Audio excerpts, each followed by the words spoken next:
বিশ্বকাপের আগে আবারও ইনজুরিতে নেইমার। বিশ্ব ফুটবলের জমকালো আসরে খেলা নিয়ে তৈরি হয়েছে নতুন শঙ্কা। ডান পায়ের মাসেলের চোটে মাঠের বাইরে ছিটকে গেলেন এই তারকা ফুটবলার।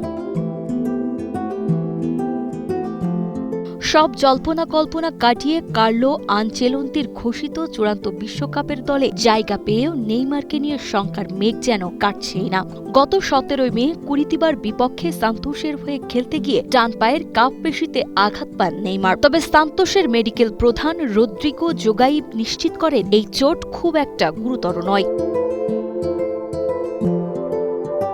এছাড়া চিকিৎসকরা জানান আগামী 27 মে থেকে ব্রাজিলের বিশ্বকাপ ক্যাম্পে যোগ দিতে পারবেন নেইমার। বর্তমানে সান্তোসের ট্রেনিং সেন্টারে ফিরে আসার লড়াই চালাচ্ছেন এই তারকা ফুটবলার। সবকিছু ঠিকঠাক থাকলে যুক্তরাষ্ট্র, কানাডা ও মেক্সিকোর মাটিতে হতে যাওয়া এবারের আসরটি হবে নেইমারের ক্যারিয়ারের চতুর্থ বিশ্বকাপ। তবে এই চোটের কারণে সান্তোসের হয়ে পরবর্তী 3টি ম্যাচে দেখা যাবে না এই তারকা ফুটবলারকে।